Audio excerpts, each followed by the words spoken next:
স্বাগত জানাচ্ছি খাতুনগঞ্জ থেকে মতিঝিলে। আমরা আলোচনা করছি অনিশ্চয়তা পোশাক খাত।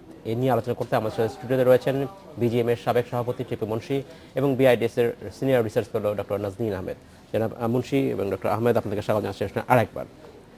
ডক্টর আহমেদ, আপনাকে জানতে চাচ্ছি যে এই অবস্থায় যে ডামাডোলে বাংলাদেশের গার্মেন্টস সেক্টর পিছিয়ে যাচ্ছে একটু একটু করে, এই সুযোগটা বাংলাদেশের যা আন্তর্জাতিক বাজারে যারা বাংলাদেশের প্রতিদ্বন্দ্বী দেশ রয়েছে তারা এটাকে কীভাবে আসলে কাজে লাগাবে এবং এই সুযোগটা যদি কখনো হাতছাড়া হয়ে যায় আমাদের কাছ থেকে, ফিরে পাওয়ার সুযোগ আছে কিনা আসলে?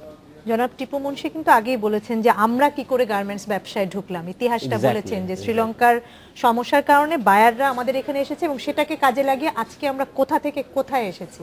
ঠিক একইভাবে যেখানে এসেছি কেউ আসলে অনিশ্চিত একটা দেশকে কাজে লাগিয়ে আজকে আমরা কোথা থেকে কোথায় এসেছি।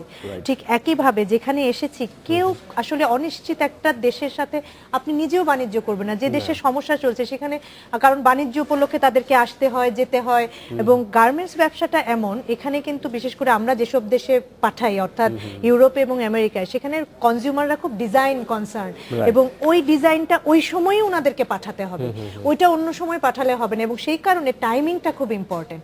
যে দেশে জানা যাচ্ছে যে সমস্যা আছে সেখানে যদি একটা আশঙ্কা থাকে যে তারা সময় মতো ডিজাইনের প্রোডাক্টটা দিতে পারবে না, তখন বায়ার এখানে আসবে না। এবং অবভিয়াস তো ওই সুযোগটা প্রতিযোগী দেশগুলো তো মুখিয়ে আছে যে বাংলাদেশের কাছ থেকে কি করে তারা ব্যবসাটাকে তাদের দিকে সরিয়ে নেবে। এবং গার্মেন্টস বা যে কোনো ব্যবসায় বিষয়টা এমন, রিলেশনশিপটা এমন ব্যবসায় যে কেউ আসলে বায়াররা সাধারণত নড়তে চান না, কিন্তু একবার যদি নড়ে আরেক জায়গায় যান উনি কিন্তু আবার সহজে ফেরত আসবেন না, কারণ এটার পিছনে অনেক সেটআপ আছে তার। সে যখন আমার ব্যবসাটা যদি ভিয়েতনামে যায় তাকে ওই ভিয়েতনামের সাথে লিয়াজো অফিস করতে হবে, অনেক কিছু করতে হবে। সো এই জন্য এটা খুব চিন্তার ব্যাপার। এবং উনি কিন্তু রাইটলি বলেছেন যে ভিয়েতনাম এখন এত দ্রুত প্রোগ্রেস করছে এবং এত দ্রুত তারা বাংলাদেশকে প্রায় ছুঁয়ে ফেলেছে।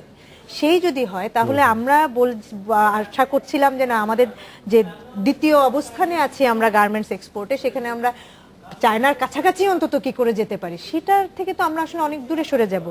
আমার মনে হয় যে আমাদের এতক্ষণের আলোচনা থেকে আসলে প্রবলেমটা যে ভয়াবহতাটা এবং এটার যে শর্ট টার্ম এবং লং টার্ম একটা এফেক্ট আছে, বিশেষ করে নারী শ্রমিকদেরকে ঘিরে, তাদের পরিবারকে ঘিরে এবং এর সাথে যে আরো অনেক ব্যবসা আছে সেগুলাকে ঘিরে, সেই ব্যাপারে বোধহয় আসলে খুব আলোচনার আর অবকাশ নাই।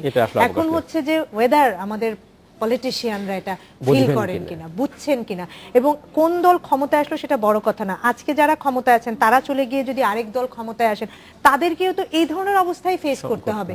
আমার মনে হয় একটা কনসেনসাসে আসা উচিত যে রাজনৈতিক, যে ইলেকশনের সময় আচরণ বিধি থাকে না, ইলেকশনের পরবর্তী সময়ে রাজনৈতিক আচরণ বিধি কি হবে, কোন জিনিসগুলোকে আমরা কোনো সমাধান দেখছি না। আমরা প্রতিবারই হয়, কিন্তু প্রতি বছর ইলেকশনের সময় ইলেকশন প্রক্রিয়া নিয়ে আমাদের মানে সংকট দেখা দেয়, ইলেকশন নিরপেক্ষ হবে কিনা এই প্রশ্ন সংশয় দেখা দেয়।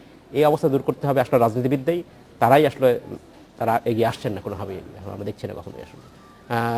আমি আপনাকে ধন্যবাদ। আমি ফিরে আসছি জনাব মুন্সি, আপনাকে জানতে চাচ্ছি যে কথা বলছিলাম যে যদি আমরা এখান থেকে প্রতিযোগিতা হেরে যাই, ভিয়েতনাম বা ক্যামরুনে যদি এগিয়ে যায়, বা এই মুহূর্তে আমাদের যারা বিগ কম্পিটিশন তারা কি অবস্থা আসলে?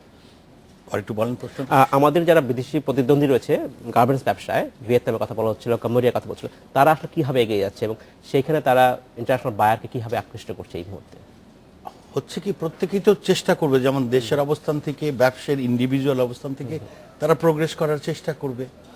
এখন আমার এখান থেকে একটা অর্ডার ওখানে চলে গেল, সে আমি একটা কংক্রিট এক্সাম্পল দিই, গত সপ্তাহের আগের সপ্তাহে আমার একটা নিজের অর্ডার 1.2 মিলিয়ন পিসের শার্টের অর্ডার, জি, আমরা প্রাইস কোট করলাম, সব কিছু করলাম, সব কিছুই কাছাকাছি একই রকম ছিল, কিন্তু তারা কমফোর্ট ফিল করলো না, তারা ভিয়েতনামে প্লেস করলো। আচ্ছা আচ্ছা। যে ফ্যাক্টরি বা যে ব্যবসায়ী এটা নিল, সে হয়তো তার অবস্থা থেকে একটু বেশি সাহস করে হয়তো কোয়ান্টিটিটা বেশি নিল, পাশাপাশি সে তার ক্যাপাসিটিটা বিল্ড আপ করে নিল যে ঠিক আছে আমি এই অর্ডারটা পেয়েছি, তার মানে এই বায়ারের সাথে তার লিঙ্কটা হয়ে গেল। তখন কি করবে, সে তার ক্যাপাসিটি বিল্ড আপ করবে। আমরা যখন আজকে থেকে, আমি যেমন শুরু করেছিলাম আজকে থেকে 30 বছর আগে 30-35টা মেশিন দিয়ে, আজকে সেই মেশিন 2000-2500 হয়েছে।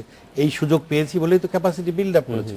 ভিয়েতনামও যখন এই প্রেসারে কাজ নিতে শুরু করবে, তারা তাদের ক্যাপাসিটি বিল্ড আপ করে নেবে, ইনফ্রাস্ট্রাকচার বিল্ড আপ করে নেবে, ট্রেন্ড ওয়ার্কার তৈরি করে নেবে। আর তারা তো অ্যাবজর্ব করেই নিল, আমরা তো পিছিয়েই পড়ে গেলাম। তো আমরা আস্তে আস্তে পিছিয়ে পড়তে থাকবো, তারা আগাতে শুরু করবে। আজকে দ্বিতীয় অবস্থান, যেটা আমাদের ডক্টর নাজনীন বললেন, এই অবস্থান গ্র্যাজুয়ালি হয়তো তৃতীয়, চতুর্থ, পঞ্চমে চলে যাব। আর আমাদের দেশের অর্থনীতি, আমাদের যে নারী সমাজ, তাদের সামনে একটা হতাশা, দেশের সামনে হতাশা। এটা কবে উত্তরণ হবে ভবিষ্যৎ। ডক্টর নাজনীন, আপনি বলছিলেন যে এই সমস্যার সমাধান করতে হবে রাজনীতিবিদদেরই। আপনার কি মনে হয় সেই আশা আপনি দেখছেন?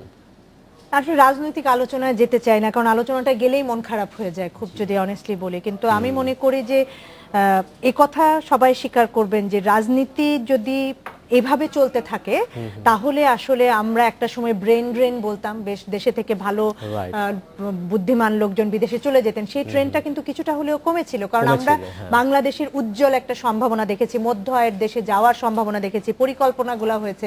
এমনিতেই আমাদের ইনফ্রাস্ট্রাকচার অনেক দুর্বল, সেটা উন্নয়ন কিভাবে হবে সেটা নিয়ে আমাদের মাথা ব্যথা হওয়ার কথা। সেইখানে ওই বোঝার উপর শাকের আটির মতো, বা শাক না, আমার মনে হয় বোঝার উপর বোঝার আটি আরেকটার মতো এই ক্রাইসিসটা। তো সেক্ষেত্রে এরকম একটা অবস্থায় আসলে যারা রাজনীতিবিদ আছেন, আমি তাদের প্রতি শ্রদ্ধা রেখে বলি যে একটা সময় এমনও হতে পারে তারা নিজেরাই ছোড়াছড়ি করবেন, অনেক ক্যাপিটাল ফ্লাইট হয়ে যাবে, অনেক মানুষজন এই দেশ ছেড়ে চলে যাবেন যাদের এই দেশে থাকা দরকার, অনেক ভালো উদ্যোক্তাদের আমরা এবং হারাবো। আমরা এই সময় দেখেছি, রিসেন্ট সময় দেখেছি অনেক উদ্যোক্তা বিদেশ থেকে বাংলাদেশে আসছেন, তারা এবং অনেক হয়তো আবার চলে বাংলাদেশি যাবেন। ফেরত গত এক এসেছেন, এই দেশে বছরে তো এসে ইনভেস্ট অনেকেই, করেছেন। আমরা গত বছরটা হ্যাঁ।